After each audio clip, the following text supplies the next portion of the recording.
पुराणों के अनुसार जिस घर में नियमित रूप से गीता को सुना जाता है वहां खुशहाली बनी रहती है। गीता में धर्म, कर्म, नीति, सफलता, सुख का राज छिपा है। इसके पठन पाठन से जीवन की हर समस्या का हल प्राप्त हो सकता है। गीता को सुनने से व्यक्ति में किसी भी परिस्थिति से गुजरने की काबिलियत आती है। गीता में 18 अध्याय और 700 श्लोक हैं, जो सभी महत्वपूर्ण हैं। महाभारत में भगवान श्री कृष्ण ने अर्जुन को जो उपदेश दिए थे वही गीता है। गीता के पहले अध्याय का नाम अर्जुन विषाद योग है।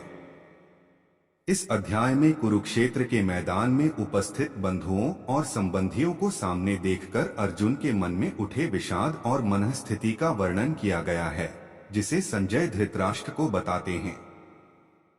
तो आइए जानते हैं पहले अध्याय के सभी श्लोक का सरल अनुवाद।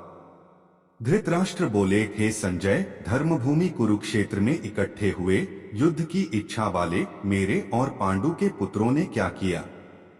इस पर संजय बोले, उस समय राजा दुर्योधन ने व्यूह रचना युक्त पांडवों की सेना को देखकर और द्रोणाचार्य के पास जाकर यह वचन कहा, हे आचार्य, आपके बुद्धिमान शिष्य द्रुपद पुत्र धृष्टद्युम्न के द्वारा व्यूहाकार खड़ी की हुई पांडुपुत्रों की इस बड़ी भारी सेना को देखिए।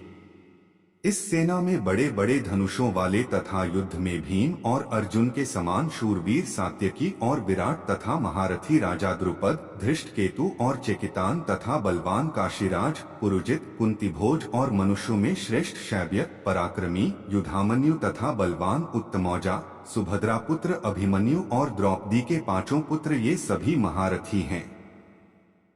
हे ब्राह्मण श्रेष्ठ, हमारे पक्ष में भी जो प्रधान हैं उनको आप समझ लीजिए। आपके जानने के लिए मेरी सेना के जो सेनापति हैं उनको कहता हूँ। एक तो स्वयं आप और पितामह भीष्म तथा कर्ण और संग्राम विजय कृपाचार्य तथा वैसे ही अश्वत्थामा, विकर्ण और सोमदत्त का पुत्र भूरिश्रवा और भी बहुत से शूरवीर अनेक प्रकार के शस्त्र अस्त्रों से युक्त मेरे लिए जीवन की आशा को त्यागने वाले सबके सब युद्ध में चतुर हैं। और भीष्म पितामह द्वारा रक्षित हमारी वह सेना सब प्रकार से अजेय है और भीम द्वारा रक्षित इन लोगों की यह सेना जीतने में सुगम है।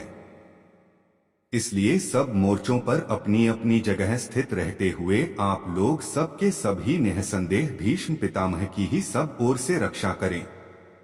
कौरवों में वृद्ध बड़े प्रतापी पितामह भीष्म ने उस दुर्योधन के हृदय में हर्ष उत्पन्न करते हुए उच्च स्वर से सिंह की दहाड़ के समान गरजकर शंख बजाया। इसके पश्चात शंख और नगारे तथा ढोल, मृदंग और नरसिंहे आदि बाजे एक साथ ही बस उठे। उनका वह शब्द बड़ा भयंकर हुआ। इसके अनंतर सफेद घोड़ों से युक्त उत्तम रथ में बैठे हुए श्री कृष्ण महाराज और अर्जुन ने भी अलौकिक शंख बजाए। श्री कृष्ण महाराज ने पांचजन्य नामक, अर्जुन ने देवदत्त नामक और भयानक कर्म वाले भीमसेन ने पौंड्र नामक महाशंख बजाया।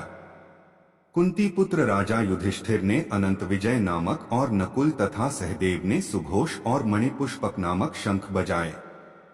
श्रेष्ठ धनुष वाले काशीराज और महारथी शिखंडी और धृष्टद्युम्न तथा राजा विराट और अजय सात्यकी, राजा द्रुपद और द्रौपदी के पांचों पुत्र और बड़ी भुजा वाले सुभद्रा पुत्र अभिमन्यु, इन सभी ने, हे राजन, सब ओर से अलग अलग शंख बजाए और उस भयानक शब्द ने आकाश और पृथ्वी को भी गुंजाते हुए धार्तराष्ट्रों के अर्थात आपके पक्ष वालों के हृदय विदीर्ण कर दिए।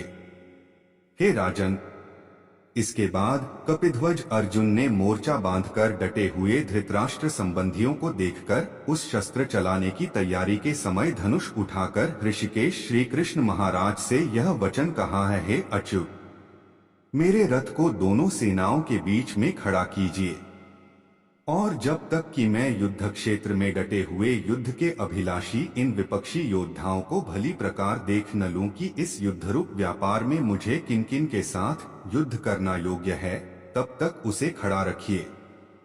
दुर्बुद्धि दुर्योधन का युद्ध में हित चाहने वाले जो ये राजा लोग इस सेना में आए हैं, इन युद्ध करने वालों को मैं देखूंगा।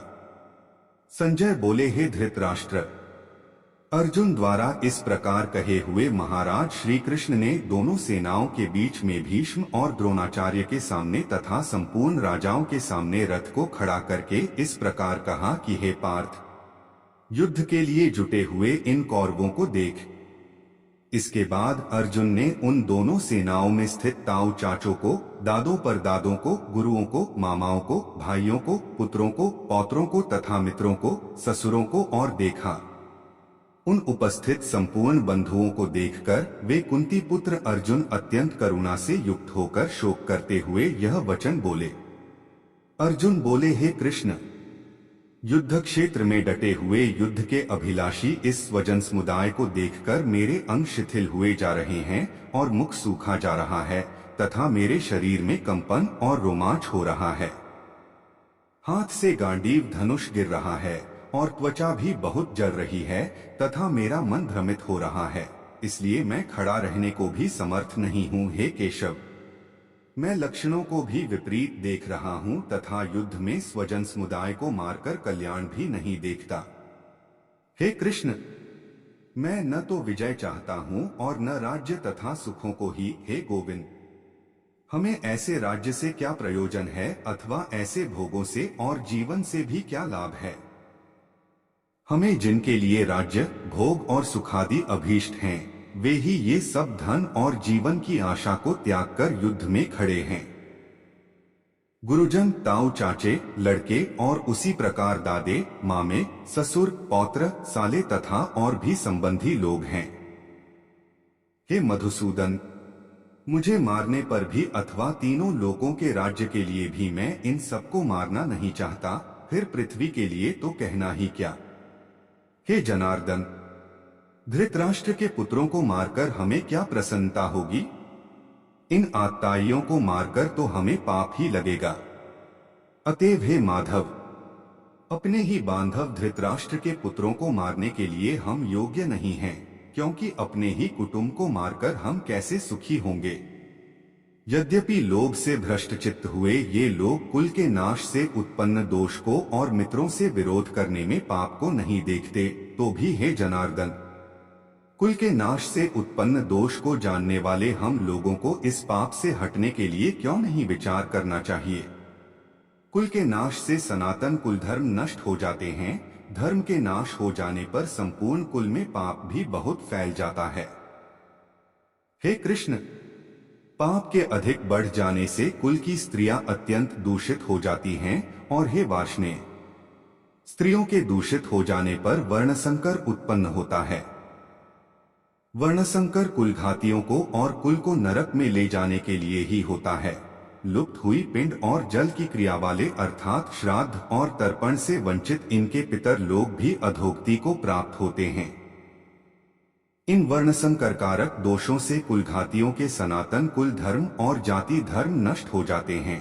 हे जनार्दन, जिनका कुल धर्म नष्ट हो गया है, ऐसे मनुष्यों का अनिश्चित काल तक नरक में वास होता है, ऐसा हम सुनते आए हैं। हम लोग बुद्धिमान होकर भी महान पाप करने को तैयार हो गए हैं, जो राज्य और सुख के लोभ से स्वजनों को मारने के लिए उद्यत हो गए हैं। यदि मुझ शस्त्ररहित और सामना न करने वाले को शस्त्र हाथ में लिए हुए धृतराष्ट्र के पुत्र रण में मार डालें तो वह मारना भी मेरे लिए अधिक कल्याणकारक होगा।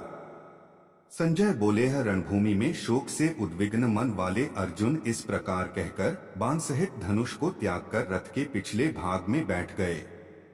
तत्सदिति श्रीमद्भगवद्गीतासु उपनिषत्सु ब्रह्म विद्यायां योगशास्त्रे श्री कृष्णार्जुन संवादे अर्जुन विषाद योगो नाम प्रथमोध्यायः।